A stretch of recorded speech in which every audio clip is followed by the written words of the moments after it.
E já estamos de volta. Que bom, é bom demais estar com você. Você não imagina a alegria nossa quando a gente volta do intervalo. Sabemos que você está conosco, sintonizadíssimo, aprendendo tudo que nós estamos assim, trazendo para você. Esse é o Vídeo de Saúde, minha gente. Hoje falando sobre os rins. Esse órgão fundamental, esses órgãos fundamentais, enfim, conosco um especialista. Se tem alguém nesse planeta que entende, está aqui o Dr. José Marcelo. Doutor, eu queria, tem uma galerinha acompanhando o programa, assim, quem é primeiro Daniela, Ana Clara, José Francisco, Ana Luísa, o Marcelinho, a Manuela e a Ana Beatriz, doutor, esse timaço aqui. Né? A minha família, eu gostaria de agradecer, sem eles eu não tenho motivo para existir. Minha vida é eles. Então, agradecer a presença da minha esposa, da Daniela, e os 6 filhos de coração, Ana Clara, José Francisco, Ana Luísa, Marcelinho, Manuela e a Beatriz Bibi. Estão todos em casa. Pode mandar um beijo aqui, doutor. Você manda um beijão para vocês. Que maravilha, agradecer também aos pacientes, todos eles, que eu aprendo muito com eles no dia a dia, me mobilizam para estudar, para pensar sobre a melhor conduta, tudo. A gente estabelece também uma questão da compaixão, que é uma outra dimensão espiritual que eu acho fundamental hoje no relacionamento humano. E também a todos os funcionários, colaboradores da Clínica Humanitas, do Instituto do Rim, que me ajudam no dia a dia, que permitem, às vezes, estar aqui num outro horário, porque com certeza tem uma retaguarda boa. E a gente quer agradecer essas entidades, porque cada vez que a gente entra em contato lá para solicitar um médico, né, como no seu caso hoje aqui, sempre estão muito solícitos aí aos apelos aí do nosso programa de saúde. De coração, nosso muito, muito obrigado. Doutor, perguntas estão chegando, aliás, semana que vem, gente, você não pode perder o Vídeo de Saúde, semana que vem. O senhor é ansioso ou não? Se eu sou? Ansioso? Ansioso. Não pode, né? Mas eu ando muito de bicicleta. Quando eu fico ansioso, eu vou andar de bicicleta. Então, semana que vem, ansiedade, gente. Esse distúrbio emocional que justamente assim é caracterizado pelo medo excessivo do futuro. Então, semana que vem, ansiedade. Doutor, vamos trabalhar aqui a Deucélia Aparecida Bueno Silva de Campinas. Dona Deucélia, um beijo para a senhora. Deus abençoe. Muito obrigado por estar conosco. O Geraldo quer saber, né? Se é normal levantar 4 ou 5 vezes à noite para urinar, ou tem que procurar um médico na sua idade de 74 anos, faz os exames preventivos todos os anos. Aí, doutora, é a nossa Deucélia preocupada com o Geraldo, que levanta 4 a 5 vezes por noite para urinar. Tá? Ele tem 74 anos, doutor. Vamos ajudar aí o seu Geraldo. Dona Deucélia, muito boa pergunta. Aqui na TV, o que eu consigo ajudar a senhora?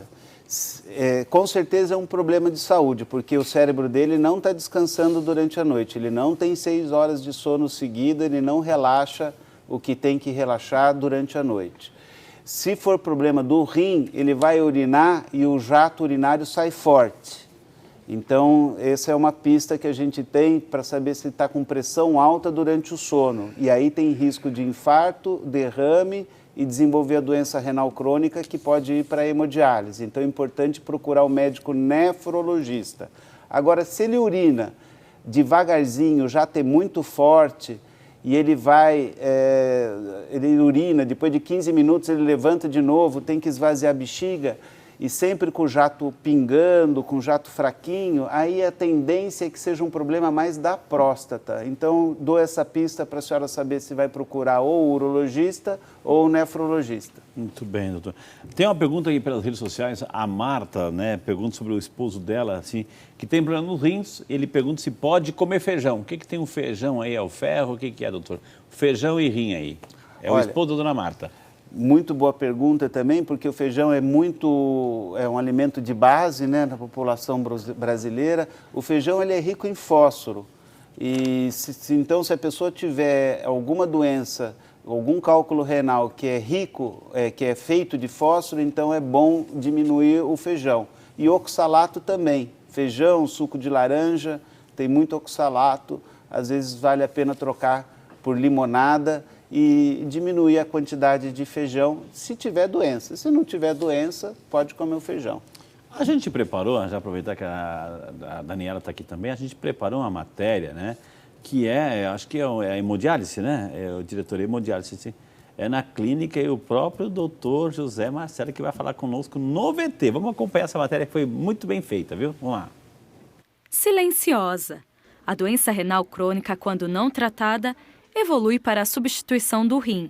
E um dos últimos recursos é a hemodiálise. A doença renal crônica é classificada em 5 estágios. Um é mais leve, quando praticamente não tem sintoma nenhum, e a quinta quando já precisa da substituição do funcionamento dos rins. A gente tem a hemodiálise convencional, que são aquelas máquinas que usa soro, né?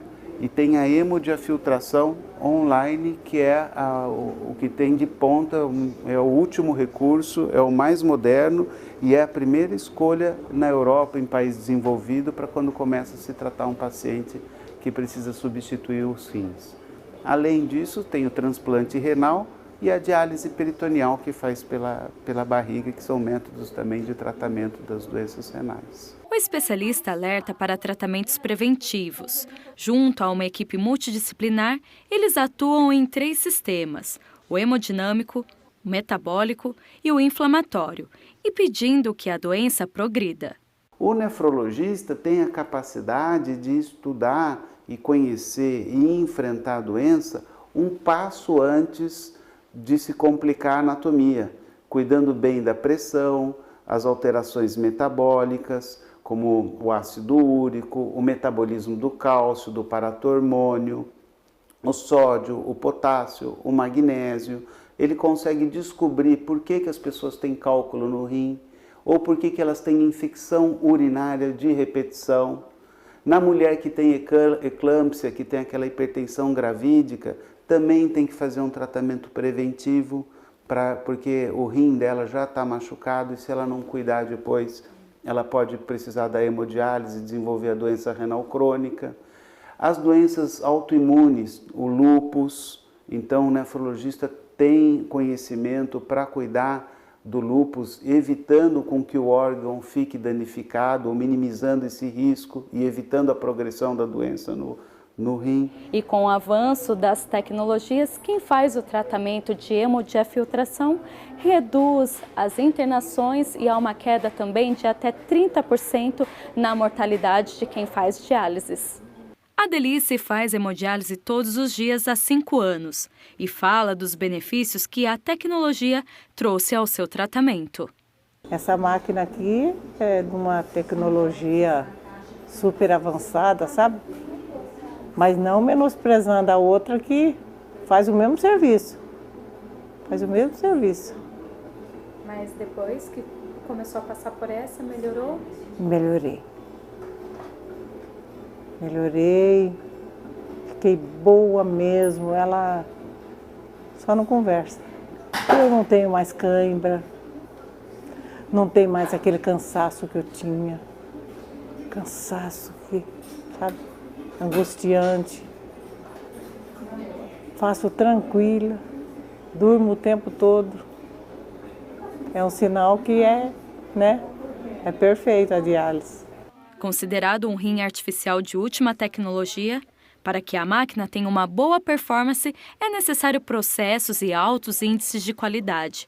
Um dos ingredientes importantíssimos na hemodiafiltração é a água, que recebe um tratamento todo especial para ficar ultra pura. É um rim artificial que usa um duplo princípio físico de difusão e convecção para fazer a filtração através desse filtro. É um filtro poroso, passa as toxinas do capilar para a água ultra pura e também por arrastamento das moléculas que a gente chama de convecção. Todo o tratamento ele é monitorizado, a linha fica pulsando com ondas de ultrassom, fica medindo a pressão dentro do sistema e a água da própria clínica ela entra dentro da corrente sanguínea do paciente, permitindo o quê? Uma estabilidade hemodinâmica. O paciente não tem choque, ele não tem, evita queda de pressão. Com isso, a pessoa tem os órgãos vitais, a circulação, a perfusão muito melhor do que você poderia ter quando você tem um choque ou desidrata, tira o líquido da pessoa e a pressão cai. Muito bem, da clínica ao estúdio, né? Depois dessa matéria muito bem feita, o doutor trabalhando, explicando, sendo uma aula lá e uma aula aqui. Parabéns, doutor, pelo trabalho, pelo envolvimento aí, né? As pessoas contentes. Agora, doutor, vamos esclarecer. Diálise e hemodiálise, né? Bom, hemo é sangue. Explica pra gente o que é esses termos aí, doutor. Então, a diálise é um princípio físico, né? Na qual você faz a purificação ou através do sangue, e aí você chama de hemodiálise, você retira o sangue da pessoa, passa num sistema extracorpóreo, como vocês viram na matéria. Aquela máquina lá? Na máquina, passa pelo filtro e o mesmo sangue já retorna purificado para a pessoa. Ou seja, faz a função, aquelas máquinas fazem a função do rim. É um rim artificial. Entendi. A nefrologia é a especialidade dentro da medicina que pôs a tecnologia de ponta em interação com o ser humano mais tempo, e ela é recente na medicina, ela tem só 50 anos. Entendi. Aí a gente viu aquela senhora, doutor, que está feliz da vida, que não tem mais dor, que não tem mais inchaço, não tem mais câmera, etc. Mas ela tem que fazer todo dia, né? Essa técnica, e também por causa da condição da pessoa, como ela não urina mais nada, percebeu-se que quanto mais a gente imita a fisiologia humana, quanto mais próximo do rim, mais as pessoas vivem. Entendi. Então, como o rim trabalha todo dia, toda hora, e ela tem uma técnica que tem pouco efeito colateral e ela é muito mais segura do que a outra, você pode submeter a pessoa praticamente a uma rotina diária de curta duração, e a qualidade de vida melhora muito. Agora, é um tipo de pessoa, doutor, pela necessidade de fazer diariamente, ela tem que ficar nas mediações da clínica, digamos assim, do centro que vai fazer isso. Não é uma pessoa que me dá o luxo de ficar uma semana de férias, uma semana viajando, um mês de férias. Ela não consegue mais isso. Excelente pergunta. Daí a importância do tratamento conservador. A gente não deve a hemodiálise ou tratamento de substituição, né, da terapia renal substitutiva, ela já é a troca do órgão, ela já é a substituição do órgão. A gente não deve, essa matéria é muito boa para alertar as pessoas se cuidarem antes de que chegue nessa fase. Depois que está nessa fase, realmente a qualidade de vida, pelo fato de depender de um centro de diálise, ela muda um pouco. Claro que no caso da dona Delice, ela tem a proximidade, tem a facilidade da família, que é uma família excelente, Okay. tudo, está comparecendo sempre, acompanha. Então, mas nesse caso ela não pode, ou seja, ela vai se fazer ela uma precisar viajar para algum lugar, a nossa assistente social entra em contato com a clínica que ela vai viajar, vê se tem alguma clínica por perto nas imediações, a gente troca uma ficha técnica e chama hemodiálise em trânsito. A gente passa a prescrição, a ficha, e ela faz lá e depois retorna. Mas não pode deixar de... Não pode deixar de tratar, Entendi, olha que interessante. porque ela não urina nada. Entendi. A pessoa não urina nada. Doutor, tem gente aqui parabenizando o Geraldo Herculano Ferreira, de Cachoeira do Carmo, Minas Gerais. Obrigado, seu Geraldo. Gostaria de parabenizar o programa pelo tema de hoje. Parabenizo o doutor, o Frei Rinaldo, enfim, que estão cada vez melhores. Parabéns. E a gente que agradece. A gente quer fazer justamente isso, viu, seu Geraldo? Essa prestação de serviços para fazer com que a população tenha informação e qualidade de vida. Muito obrigado pelo seu incentivo aí. A nossa amiga, a Ana Paula, né, Gomes Rodrigues, aqui, que trabalha aqui na Século XXI, graças a Deus, um beijo, Ana Paula, a família inteira, o seu Malcir, Dona Flora, um beijão para a família especial. Pensa na família especial, é essa, doutor. A mãezinha, a Dona Flora, que está acompanhando agora, doutor, esse friozinho, ela faz uns caldinhos, doutor. O senhor já foi lá, doutor? Né? Ela tem que voltar lá. Tem uns caldinhos que ela faz, viu, Daniela? A gente tem que voltar lá, né? Tem que ir lá na Dona Flora, viu? Ela, bom, agora voltando aqui. Beijo, Dona Flora. Ela tem infecção urinária, umas 4 vezes ao ano, o seu médico receita o medicamento, eu vou dizer aqui por causa do doutor, viu? Macrodantina. Porém, teve uma reação colateral, calafrios, vômitos. Gostaria de saber se isso é normal e também quero saber se o Cranberry, é isso? Cranberry ajuda a combater a infecção urinária. É a nossa amiga Dona Flora quem pergunta, é a família linda da Ana Paula, doutor. Boa pergunta também, Dona Flora. Se tem infecção urinária de repetição, provavelmente a senhora está colonizada no trato urinário com essas bactérias. Então a macrodantina ela também serve não só como um antibiótico bactericida, mas como um bacteriostático também para evitar crescimento dessa colônia. O que pode dar efeito colateral, às vezes é a dosagem, está com uma superdosagem com tempo prolongado com dose alta. Ou se não entende bem, às vezes esses sinais também é de recidiva da infecção, que aí vem com febre, vômito, queda do estado geral, aí é necessário refazer o exame da urocultura e dar um antibiótico de acordo com o espectro da bactéria. O suco de cranberry também tem um estudo dos Estados Unidos mostrando com que a Escherichia coli, que é uma bactéria que infecciona o trato urinário, não adeira ao epitélio do trato urinário. Ela acaba, digamos assim, escorregando e não tem aonde se fixar lá. Então também tem uma comprovação científica, 200 ml de manhã, 200 ml à noite, do chá ou do suco. Entendi. Doutor, voltando obrigado, Ana Flora, pela pergunta, Ana Paula, um beijo para vocês aí, viu? Agora, voltando à matéria, o VT que o senhor fez lá, eu estou com aquela máquina na cabeça, né? Ok, a máquina, porque os rins não funcionam mais, você tem que fazer a diálise, hemodiálise, a máquina substitui o órgão que não funciona. Agora, se ela fizer um transplante, volta a funcionar sem a máquina e eu posso viver só com um rim, doutor? Boa pergunta. Pode viver só com um rim, tanto é que a gente tem um irmão que doa para o outro irmão e os dois vivem bem para o resto da vida, há bastante tempo, sem ter a vida abreviada por causa disso. Acontece que precisa de cuidados quem tem um rim só, porque se você tiver um cálculo renal num rim único, você vai ficar sem rim. Então tem que tomar bastante água, cuidar bem da pressão, não pode ter obesidade, tem que controlar bem, se tiver diabetes, controlar a glicemia, enfim, os cuidados aumentam, a vigilância aumenta. Agora, o transplante é a melhor terapia renal substitutiva em termos de qualidade de vida. Ele não aumenta a quantidade de vida, mas melhora muito a qualidade por não ter mais a dependência de um centro de diálise, de ter que ir 2, 3 vezes lá, ficar interagindo com máquina, com pessoas que ficam cuidando de você. Então, melhora muito a qualidade de vida. Mas a pessoa precisa ter condições de enfrentar essa cirurgia. Então, existem alguns limites de idade, de doenças que a pessoa tem. Tem uns critérios, né? Tem uns critérios de inclusão e de exclusão para fazer o transplante renal. Ô, doutor, a gente tem 2 rins, partindo do pressuposto que tem 2. O que acontece automaticamente está acontecendo no outro ou eles têm vida própria?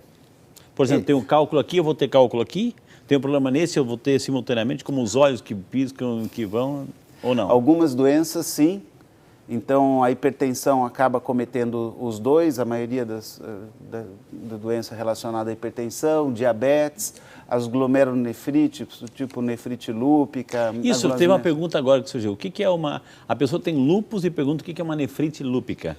A Cristiane, doutor. Isso, a nefrite lúpica é uma doença autoimune, uma inflamação crônica de anticorpos que reagem contra a pessoa mesmo. E como os rins, eles têm esses antígenos, os anticorpos dela acabam reagindo contra esses antígenos e gerando uma inflamação contra o núcleo de determinadas células, né? E aí, devido a essa inflamação, acaba evoluindo para fibrose, que é cicatriz, e aquelas células que são super especializadas e que fazem a filtração, os glomérulos, os túbulos, acaba tudo se cicatrizando, atrofiando o rim e acabando perder. A notícia boa é que é uma das poucas doenças que você às vezes coloca a pessoa num programa de diálise, começa a tratar e às vezes a pessoa recupera. E hoje em dia, com o avanço dos imunobiológicos e imunossupressores, a gente tem evitado a entrada num programa de diálise muito mais do que quando eu comecei, por exemplo, a carreira 20 anos atrás. Entendi. Então, melhorou muito o tratamento, a pessoa pode procurar um nefrologista junto com o reumatologista, é uma equipe multidisciplinar, porque é uma doença sistêmica. Eu estou falando do rim, mas ela pode afetar coração, pleura, cérebro, pele. Toda doença autoimune, doutor, seria bom passar para o nefrologista?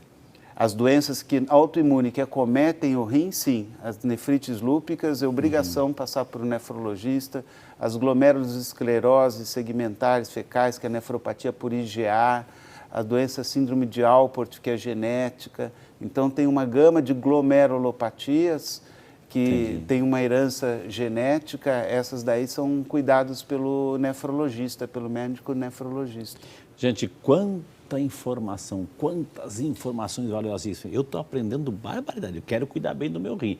Ele falou que tomar água faz bem. Então, faz o seguinte, vamos combinar aqui. Nós vamos chamar um intervalo, nós vamos tomar água aqui, na sequência temos muito mais informações para você, porque você merece, viu? A gente volta já. Saúde!